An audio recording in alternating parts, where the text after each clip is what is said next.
எல்லாருக்கும் நமஸ்காரம். இன்னைக்கு 23 திருக்கோளூர் பெண் பிள்ளை ரகசியத்துல 8 என்னன்னா, தந்தை எங்கே என்றேனோ துருவனை போலே, அப்பா எங்க அப்படின்னு துருவனை போல கேட்கிற அர்த்தம். அந்த திருக்கோளூர் பெண் பிள்ளை ராமானுஜர் கிட்ட சொல்றா. அது இதுல துருவன் வந்து அப்பா எங்கன்னு கேட்டாங்க. அந்த கதையை நம்ம இப்ப தெரிஞ்சுக்கிறோம். அவளுடைய ஒவ்வொரு வாக்கியத்துக்கும் ஒரு கதை இருக்கு. அந்த கதை அவளுக்கு தெரிஞ்சிருக்கு, ஆனாலும் தெரியலன்ற மாதிரியே அவங்கள மாதிரி நான் இருந்தேன்னா நான் அவங்கள மாதிரி தான் கிடையாது அப்படின்னு அவங்களோட என்னை ஒப்பிடும்போது என்கிட்ட ஒண்ணுமே இல்லை, நான் ஒண்ணுமே இல்லை, சாதாரண நிலைய பெண் அப்படின்னு ராமானுஜர் சொல்ற. ராமானுஜர் அவ சொல்ல சொல்ல அவளை இன்னும் பெருமையா நினைச்சுக்கிறார் மனசுல. துருவனோட கதைய என்னன்னா,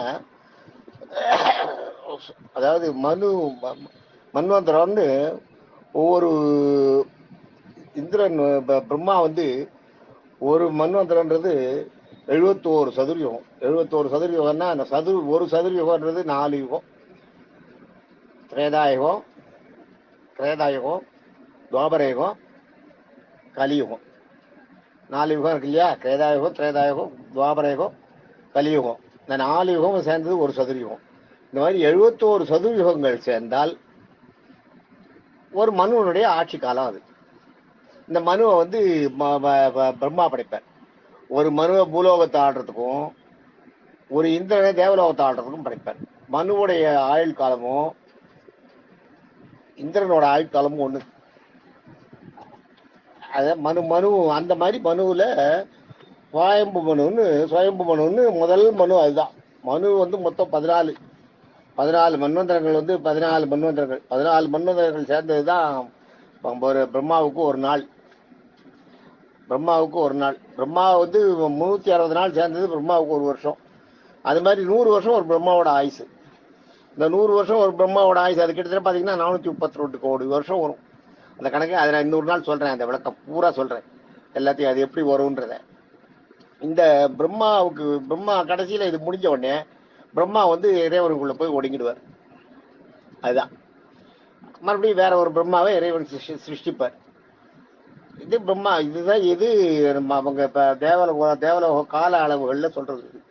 இதுல இந்த 14 மன்வந்தரங்கள் இருக்கு. அதுல வந்து சுவாயம்பு மன்வந்தரம், சுவாரோஷித் மன்வந்தரம், உத்தவ மன்வந்தரம், தாபச மன்வந்தரம், ரைவத மன்வந்தரம், சாட்சச மன்வந்தரம், அது மாதிரி இருக்கு. 14 இருக்கு. சாவர்ணி மன்வந்தரம், தக்ஷசாவர்ணி மன்வந்தரம், பிரம்மசாவர்ணி மன்வந்தரம், தர்மசாவர்ணி மன்வந்தரம், ருத்ரசாவர்ணி மன்வந்தரம், ரௌசிய தேவ சாவரணி மன்வந்தரம், இந்திரசாவரணி மன்வந்தரம்னு 14 மன்வந்தரங்கள் இது. இந்த 14 மன்வந்தரங்களுக்கும் 14 இந்திரன் படைப்பார், 14 ராஜாக்களை படைப்பார். 14 இந்திரனையும் படைப்பார், 14 பூலோகத்தை ஆள்றதுக்கு 14 ராஜாக்களையும் படைப்பார். அந்த மாதிரி படைச்ச ராஜா வந்து சுயம்பு மனு. அது அந்த ராஜாக்களுக்கு பேர் தான் மனுன்னு பேரு. அது ஒரு யுகம் ஆரம்பிக்கிறதுனா, ஒரு கால அளவு ஆரம்பிக்கிறதுனா மனுவோட வருஷத்துல இருந்து ஆரம்பிக்கும். பிரம்மா படிச்ச அரசன் வந்து மனு. அந்த மனுவோட ஆட்சி காலத்துல இருந்து ஆரம்பமாகும். அந்த மனுவுல சுவாயம்பு மனுவுக்கு உத்தானபாதன் ஒரு பையன் சுவாயம்பு மனுவை படைக்கிறார். சுவாயம்பு மனுவோட மகன் வந்து உத்தானபாதன். இந்த உத்தானபாதனுக்கு 2 ஒய்ஃபு. இப்ப நடக்கிறது வைவஸ்வத மன்வந்தரம். ஞாபகம் வச்சுக்க. நீங்க சங்கல்பம் சொல்லும்போது வைவஸ்வத மன்வந்தரேன்னு சொல்லுவோம். அது சொல்லும்போது அந்த சங்கல்பம் சொல்லும்போது தெரியும் உங்களுக்கு. தர்ப்பணம் பண்ணும்போது அந்த சங்கல்பம் வரும். இதுல வந்து இந்த உத்தானபாதனுக்கு 2 ஒய்ஃப், சுனிதிவத்தி, ஸ்ருச்சிவத்தி. இந்த சுனிதி முதல் மனைவியோட புள்ளதான் துருவன். ஸ்ருச்சி 2வது மனைவியோட புள்ள உத்தமன்னு பேரு. இந்த உத்தானபாதன் எப்பயுமே 2வது மனைவி கிட்ட ரொம்ப ஈடுபாடு, முதல் மனைவி கிட்ட அவ்வளவு இல்லை. அவளோட பையன் துருவன். ராஜா வந்து ஒரு நாள் அரச இதுல சிம்மாசனத்துல உட்கார்ந்து விளையாடிட்டு இருக்கும்போது துருவன் ஓடி போய் அப்பா மடி மேலே ஏறி உட்கார்றான். அப்பா மடி மேலே ஏறி உட்கார்றத இந்த சுச்சி பாத்துறான். 2வது மனைவி பார்த்த உடனே அவளுக்கு பொறுக்கல, தான் புள்ளதான் உட்காரணுன்றது. துருவனை அப்பா மடியில இருந்து இழுத்து தூரம் தூக்கி போட்டு தூரம் கொண்டு போயிடுறான். கொண்டு போயிட்ட உடனே அந்த ராஜா வந்து புத்தார பதில் அப்படியே அங்க சிம்பா உட்காந்த இடத்துல உட்காந்துருக்கான், சிம்மாசனத்துல உட்காந்துருக்கான், எழுந்து வரல. துருவனை கையை பிடிச்சி அவன் இழுத்துன்னு போறான். அதில் போவார். அதில் போயிட்டு அங்கே போய் எடுத்துட்டு உடனே உனக்கு அப்படின்னு கேட்குறான். அவன் கேட்குறான், அப்பா எங்கன்னு கேட்குறான். அப்பா தான் அங்கே இருக்கா இல்லையா, அப்பா எங்க, ஏன் அப்பா கிட்ட என்னை கூட்டின்னு வந்தேன்னு கேட்குறான். கேட்கும்போது அப்பா அப்பாலாம் கிடையாது உனக்கு, அப்பா எங்கன்னு கேட்குறான். அதுதான் இங்கே தந்தை எங்கேனும் துருவனை போலேன்னு வருது பாருங்க. இங்கே அந்த 6வது இப்போ சொன்னேன் பாருங்க உங்களுக்கு. அந்த அந்த இதில் 6வது இதில் வந்து உங்களுக்கு என்ன சொல்லுவான், தந்தை எங்கே என்றேனோ துருவனை போலே சொல்றாரு இல்லையா. அது கேட்கறது தந்தை எங்கன்னு கேட்குறான் சுவிட்சுக்கிட்ட கேட்கும்போது, தந்தையா உங்க அப்பா தான், ஆனா அவன் அப்பா கிட்ட எல்லாம் நீ போக முடியாது. நீ உங்க அப்பா படியில உட்காந்து கொஞ்ச நாள் போய் அவங்களுக்கு நீ எது போட்டு நீ போய் நீ வந்து என் வயத்துல பிறக்கணும், பிறத்தாதான் நீ அப்பா கிட்ட போய் கொஞ்சம் முடியும் அப்படின்ட்டா. சரி சித்தி, உங்க வயத்துல பிறக்கணும்னா நான் என்ன பண்ணணும்னு கேட்கறேன். குழந்தை 5 வயசு குழந்தை, ஒன்றும் தெரியாது. 5 வயசு குழந்தை கேட்கறான். கேட்ட உடனே அதுக்கா என் வயசுல பிறக்கணும்னா நீ வந்து பெருமாள்கிட்ட தவம் பண்ணு, போய் பெருமாளை வந்து வேண்டிக்கோ, தவம் பண்ணிக்கோ, அடுத்த ஜென்மத்திலாவது என் வயத்துல பிறந்து அப்ப நீ உங்க அப்பா கிட்ட படியில உட்காந்து பண்ணலாம், விளையாடலாம். இப்ப போக முடியாது, போட்டு தள்ளி விட்டுறான். அழுதுட்டே வந்து அவன் அம்மா கிட்ட சொல்றான். அவன் வந்து அழுதுட்டே வந்து சுனிதிக்கிட்ட அது மாதிரி ஆயிடுச்சு, இது மாதிரி சொல்றா அப்படின்னோடனே சுனிதி என்ன சொல்றா, அவளுக்கு தெரியாது, தன்னோட இயலாமை தெரியுது இல்லையா. அதனால ஆமா சித்தி சொன்னது கரெக்டு தான், தெய்வத்தை நீ வந்து தெய்வத்துக்கிட்ட ஈடுபாடு வந்ததுன்னா உனக்கு நீ வந்து அடுத்த ஜென்மத்திலேயாவது அவளுக்கு குழந்தையா பிறந்தாள்னா அப்பா படியில உட்காரலான்னு சொல்றா. உனக்கு தெய்வத்துல ஈடுபாடு வரணும் தெய்வத்துக்கிட்ட, அதுக்காக சொல்றா சித்தி, வேற ஒண்ணும் இல்லைன்னு சொல்லிடுறா. அவ சொன்ன உடனே வராத்திரிலாம் படுத்துருக்கான், தூக்கம் வரல. உடனே எழுந்தான். காத்தால நேரா நான் வந்து தவா இருக்க போறேன்ட்டு போயிடுறான். தெய்வத்தின் மேல ஈடுபாடு போகணுன்ட்டு காட்டுக்கு போயிடுறான். காட்டுக்கு போகும்போது அப்ப எல்லாம் உங்களுக்கு என்னன்னா, காட்டுல இருக்க மிருகங்கள்லாம் மனுஷர்களுக்கு கூட பேசுற சக்தி உண்டாம். இந்த மாதிரி அடிச்சு கிடிச்சுன்றது அந்த விரோதமே கிடையாது. காட்டு மிருகங்களுக்கெல்லாம் எல்லாத்தையும் அந்த மனுவோட ஆட்சி காலத்துல அப்படி இருக்குதான். அந்த சுவாயம்பு மனு ஆட்சி காலத்துல, உத்தாரபாதன் ஆட்சி காலத்துல அவங்க வந்து எல்லா ஜீவராசிகளும் ஒண்ணுக்கு ஒண்ணு ஒத்துமையா இருக்குமா. காட்டுல போகும்போது எல்லா மிருகங்கள் பறவைகள்லாம் கேட்கறதா அவங்க கிட்ட, துருவன்கிட்ட எங்க போறேன்னு. நான் பெருமாளை தவம் பண்றதுக்கு போறேன், தவம்லாம் உன்னால பண்ண முடியாது, காட்டுல ரொம்ப கஷ்டம், உனக்கு சாப்பிட்றதுக்கெல்லாம் ஒன்றும் இருக்காது, நீ கொஞ்ச நாள் பசி தாங்க முடியாது, திரும்பி போன்னு எல்லாம் சொல்லும். மிருகங்கள்லாம் சொல்லும், இருக்கிற மரங்கள்லாம் சொல்லுமா. காட்டுல இருக்க மரங்கள், செடி கொடிகள், மிருகங்கள், தண்ணியில இருக்க மீன்லாம் எகிரி வந்து சொல்லிட்டு போகுமா, வேண்டாம் வீட்டு திரும்பி போயிடுன்னு. இவன் வந்து அந்த உறுதி, அந்த மன உறுதியை காட்டுறதுக்காக இதெல்லாம் வருது கதையில. இவன் அப்படியே உறுதியா அப்படியே போயிட்டே இருக்கான். இல்ல நான் பார்த்தே ஆகணும், நான் பெருமாளை பார்க்காம போக மாட்டேன், இப்ப நான் மகாவிஷ்ணுவை பார்க்காத போக மாட்டேன், மகாவிஷ்ணுவை பார்த்து தான் நான் போவேன், பார்த்துட்டு நான் அடுத்த ஜென்மத்துல எனக்கு வந்து சித்தி வயத்துல பிறந்து நான் வந்து அப்பா பாடியில உட்காரணும், எனக்கு அப்பா எங்கன்னு கேட்டதுக்கு சித்தி மாதிரி சொன்னா பெருமாளை தேடுன்னு சொல்லிட்டா, அதனால நான் வந்திருக்கேன். ரொம்ப உறுதியா போயிட்டே இருக்கான் காட்டுக்குள்ள. போன உடனே இந்த விஷயம் வந்து நாரதருக்கு தெரியுது. நாரதர் எதிர வரும்போது துருவனை பார்த்து நிறுத்துறாரு. எங்க போறான்னு கேட்கிறார். இது மாதிரி சொல்றான். இவன் நீங்க யாருன்னு கேட்கறான். நான் நாரதர் அப்படின்றா. அவருக்கு புரியல, குழந்தை சின்ன குழந்தை இல்லையா, நாரதர்ன்றது அப்படிதான் யாருன்னு தெரியல, அவர் யாரோ ஒரு முனிவர் சாமியார்னு நினைச்சுட்டேன். நாரதர்னு உடனே சரி யாரா இருந்தாலும் சரி எனக்கு போகணும், நான் வந்து பெருமாள் அப்பதான் நினைக்கணும், பெருமாளையே மனசுல நினைச்சுட்டு இருக்கணும், பெருமாள் எப்படி இருப்பாருன்னு தெரியல அப்படிங்கிறான். பெருமாள் எப்படி இருப்பாருன்னு தெரியல எனக்கு பெருமாளை நான் தவம் பண்ணணும் கேட்கறான். கேட்கும்போது என்ன பண்றான், பெருமாளுக்கு தவம் பண்ணோடனே இவனுக்கு வந்து கற்றுக் கொடுக்கணும்னு தோணிடுது மனசுல. அவனை கூப்பிட்டு வச்சு அவனுக்கு வந்து அவனுக்கு அந்த மந்திரத்தை உபதேசிக்கிறார். அஷ்டாங்க யோகம்னு ஒண்ணு இருக்கு, அஷ்டாங்க யோகத்தை கற்றுக் கொடுக்குறார்.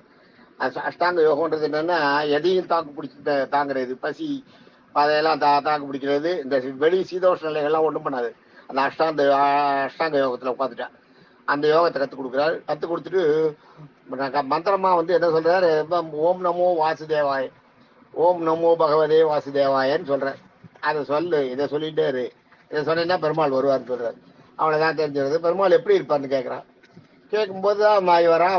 பவர் சொல்றாரு, நாரதர் வந்து கண்டாகரனுக்கு ஈஸ்வரன் சொன்ன மாதிரி சொந்தாமரை பாதம், தங்க தெலங்க, கரிய திருமேனி, ஒட்டியானம், சின்ன எடை, பட்டு பீதாம்பரம், நாபி கமலம், தொப்புல இது உருண்டு திரண்ட தோள்கள், அகண்ட மார்பு, சங்கு சக்கரம் கையில இருக்கும், சங்கு கழுத்து, செங்கனி வாய், தீர்க்கமான மூக்கு, முத்து போன்ற வெள்ளை பற்கள், செந்தாமரை கண்கள், பரந்த நெற்றி, நெத்தியில கஸ்தூரி திலகம், சுருளா கேசம், திருமுடி கிரீடம், கிரீடத்துல ஒரு மயில் பீலி.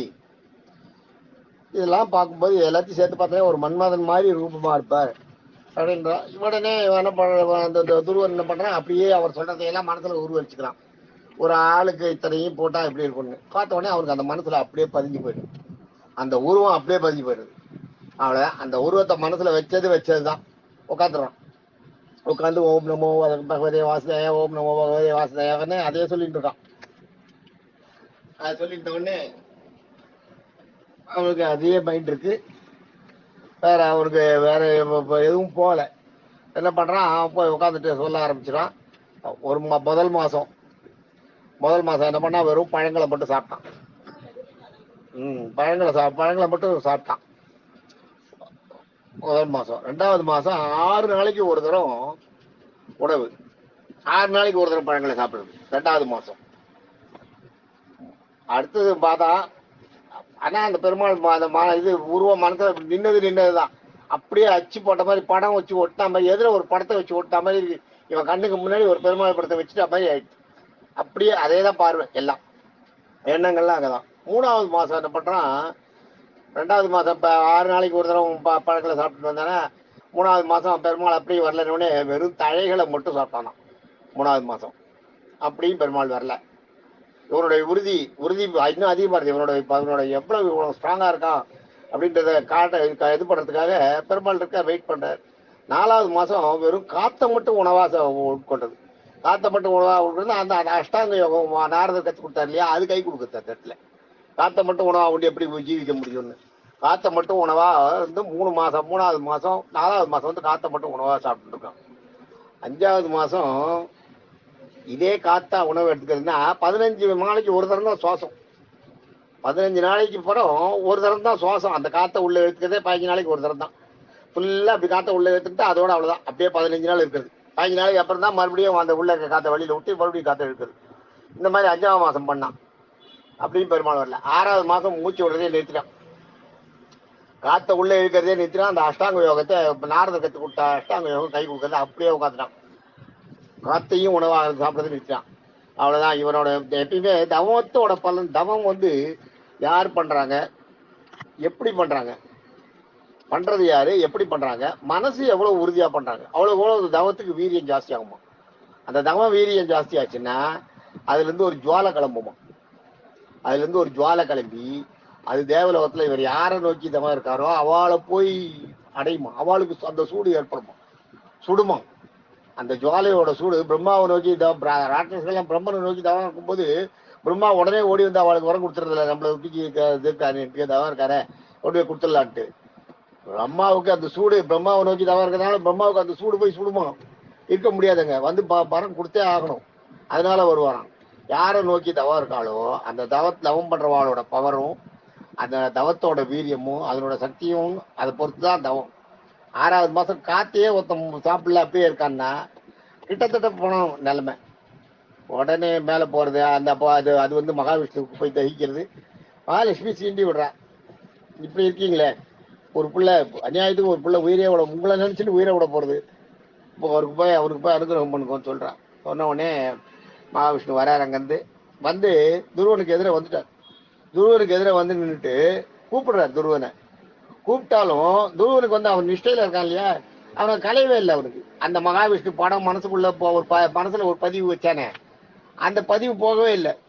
இவன் கண்ணை மூடிட்டு அந்த மனசுல இருக்க மகாவிஷ்ணு தான் இது பண்றான். அவரை தியானம் பண்ணிட்டு ஓம் நமோ வாசுதேவாயன்னு அதுதான் சொல்லிட்டு இருக்காரு. வழியே எதிர வந்து மகாவிஷ்ணு கூப்பிடுறாரு, அதுவே தெரியல. அப்ப அவனோட பக்தியோட ஆழம் எவ்வளவுன்றதை பாருங்க. அவனோட தவத்தோட ஆழம். எதிர வந்து மகாவிஷ்ணு துருவான்னு கூப்பிடல. அதுக்கப்புறம் என்ன நம்ம கூப்பிட்டாலும் இவன் என்ன கண்ணே முடிக்க மாட்டேங்கான், இதுக்கு என்ன காரணம்னு பாக்குறாரு. பார்த்தா இவரோட உருவம் அவன் மனசுக்குள்ள இருக்கு. பார்த்த உடனே அதை அழிக்கிறார். முதல்ல அந்த மனசுல இருக்க உருவத்தை அழிக்கிறார். மனசுல இருக்க உருவம் வந்து அழிஞ்சிட்டு அப்புறம் அவன் துருவான்னு கூப்பிடுறாரு. கண்ணை முடிக்கிறான். பார்த்தா எதிர பெருமாள் இருக்கார். நம்பல. நீங்க தான் மகாவிஷ்ணு நான் எப்படி நம்புறது அப்படின்னு. இல்ல உன் மனசுல உருவம் இருந்தது, அந்த உருவம் நானும் ஒன்னா இருக்கேனே தெரியலையா, நான் உனக்கு நார வந்து சொந்த வந்து நாரத்தில் வந்து பெரிய ரிஷி, உனக்கு அதெல்லாம் தெரியாது, நீ 5 வயசு பையன், சின்ன பையன், அதனால உனக்கு தெரியாதுன்ட்டு பண்ற. அந்த இடத்துல மகாவிஷ்ணு வர, மகாவிஷ்ணு வந்து இந்த பையன் நீங்க தான் மகாவிஷ்ணு நான் எப்படி நம்புறதுன்னு கையில இந்த சங்கால தாடையில இப்படி தட்டுறாராம் துருவனுக்கு. தாடையில சங்கால தாடையில தட்டினா அது வந்து நித்திய சூரியர்களுக்கு அர்த்தம். நித்திய சூரியர்கள்னா பிறப்பிறப்பு இல்லாதவங்களாக போறதுக்கு அந்த அர்த்தம். அதுக்காக அவங்களுக்கு தான் நித்திய சூரியர்களுக்கு தான் சங்குல வந்து தாடையில தட்டி அனுப்புவாங்க நித்திய சூரியர்களா போவதுக்கு. அந்த அந்த அந்த இது கிடைக்கும், அந்த பாக்கியம். அந்த பாக்கியம் நரனா இருக்கும்போதே கிடைச்சிடுறது துருவனுக்கு. நானு சேவிச்சுக்கிறேன், எல்லாம் பண்றேன். உனக்கு என்ன வேணும்னு கேட்கறான். என்ன வேணும்னு கேட்கிறார் பெருமாள். எனக்கு பிறவியே கூடாது மறுபடியும், நான் எப்பயுமே உங்ககிட்டயே உங்களை பார்த்துட்டே இருக்கணும், உங்க உருவத்தை பார்த்துருந்தேன், அப்ப எனக்கு ரொம்ப நல்லா இருந்தது, சந்தோஷமா இருந்தது மனசுல.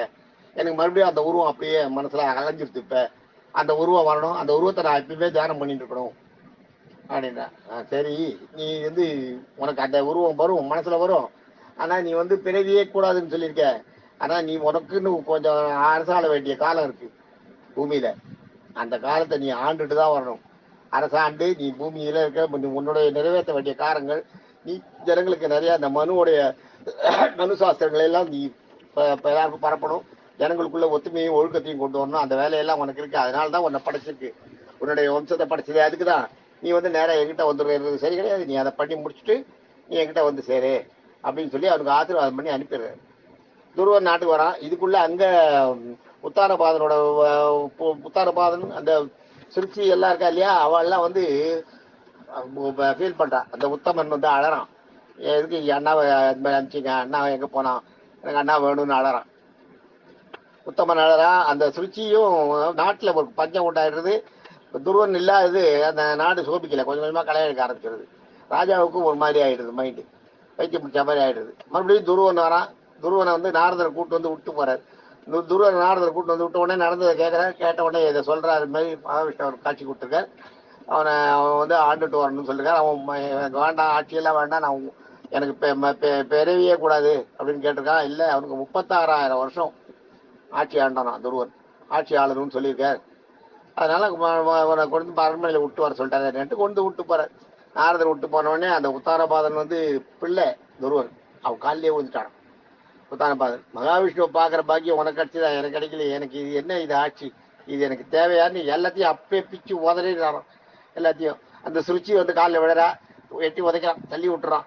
யாரும் வராதிங்க, என்கிட்டயே வராதிங்க, நான் போறேன், என்ன கிட்டே வராதிங்கன்றான். உடனே அந்த உத்தமன் இல்லை அந்த பையன் வந்து, நான் என்னைக்கும் அப்பா அண்ணாவுக்கு துணையா இருப்பேன் அப்படின்னு துருவன் கூட வந்து சேர்ந்துக்கிறான். அவன் போறா, சுனிதி போறா பின்ன முன்னாடியே, துருவன் கூட உத்தாரபாதன் கூடயே போறா, சுருச்சியும் போறா. 2 பேரும் போய் காட்டுல தவம் இருக்கா. தவம் இருந்தா அவன் காலம் முடிஞ்சு போடுது. துருவன் 36,000 வருஷம் ஆட்சி ஆண்டானா. துருவன் ஆண்டது அதுக்கப்புறம் 36,000 வருஷம் அவனோட ஆட்சி காலத்துல தான் மனு சாஸ்திரங்கள் எல்லாமே உருவாகி வந்துதான். எப்படி இருக்கணும், யார் எப்படி இருக்கணும், என்ன பண்ணணும், யார் யாருக்கு என்னென்ன கட்டளை, யார் யாருக்கு என்னென்ன வேலை, யார் என்ன செய்யணும், ஒரு ஒழுங்குமுறை இருக்கு இல்லையா, அதை பண்ணி வந்து பூரா துருவன் தானா. துருவன் இன்னைக்கு நீங்க பாத்தீங்கன்னா, நம்ம சூரியனுக்கு நேர் மேல நம்ம உச்சநிலைக்கு நேரம் பாத்தீங்கன்னா ஒரு நட்சத்திரம் இருக்கும், துருவ நட்சத்திரம். கொஞ்சம் பளபளன்னு இருக்கும். அதை இடம், அது மட்டும் இடம் மாறவே மாறாது. உச்சநிலையை விட கொஞ்சம் கொஞ்சம் கிழக்கு சைடில் தள்ளி இருக்கும். அது மாறவே மாறாது, அது அந்த இடத்துலயே தான் இருக்கும். விடிவெள்ளி கிடையாது. விடிவெள்ளியில இருந்து நீங்க பாக்குறதுல பாத்தீங்கன்னா, நம்ம இந்தியாவில இருந்து பார்வைக்கு பாத்தீங்கன்னா, விடிவெள்ளியில இருந்து கொஞ்சம் கொஞ்சம் வடக்கு நோக்கி மேல, கொஞ்சம் வடமேற்கா அப்படி பாத்தீங்கன்னா ஒரு நட்சத்திரம் பளிச்சுன்னு தெரியும். நல்ல நட்சத்திரங்கள் நிறைய தெரியுற இடத்துல பாத்தீங்கன்னா, பெரிய நாள்ல பாத்தீங்கன்னா ஒரு நட்சத்திரம் பளிச்சுன்னு இருக்கும். அது அந்த இடத்த விட்டு போகவே போகாது. எந்த காலத்துலயும் எந்த நம்மளுக்கு உத்தராயணம் தட்சிணாயணம் எது என்ன மாறும் போதும் அந்த நட்சத்திரம் அங்கேயே இருக்கும். மீதி நட்சத்திரங்கள்லாம் மாறி மாறி பாத்தீங்கன்னா, ஒரு தடவை அந்த துருவ நட்சத்திரத்துக்கு கிழக்கு இருக்கும் ஒரு நட்சத்திரம், அப்புறம் பாத்தீங்கன்னா கொஞ்சம் வடக்கு வந்திருக்கும், மேற்கு போயிருக்கும், அப்படி சுத்தின்னு வரும். மற்ற நட்சத்திரங்கள்லாம் துருவ நட்சத்திரத்தை சுத்திரா மாதிரி தான் இருக்கக்கூடிய துருவ நட்சத்திரம் நான்தா மாதிரியே இருக்காது. அதனால அது துருவ நட்சத்திரத்துக்கு மகாவிஷ்ணு அனுகிரகாது. நீ துருவ நட்சத்திரமா, நீ என்னென்றும் என்றென்றும் விண்வெளியில் இருக்கணும், நித்தியசூரி, உனக்கு பிறப்பே கிடையாது, நீ மென்னு ஆசீர்வாதம் பண்ற. அதுல அவருக்கு வந்து அந்த துருவ நட்சத்திரம் கிடைக்கிது. இன்னைக்கு நம்ம நல்ல கிளியர் ஸ்கைல பாத்தீங்கன்னா துருவ நட்சத்திரம் உங்க தலைக்கு மேல நீங்க பாத்தீங்கன்னா கொஞ்சம் உங்களுக்கு வடகிழக்கா இருக்கும். தலைக்கு மேல நைட்ல பாத்தீங்கன்னா துருவ நட்சத்திரம் விடிவெளியில இருந்து பாத்தீங்கன்னா வடமேற்கா இருக்கும்.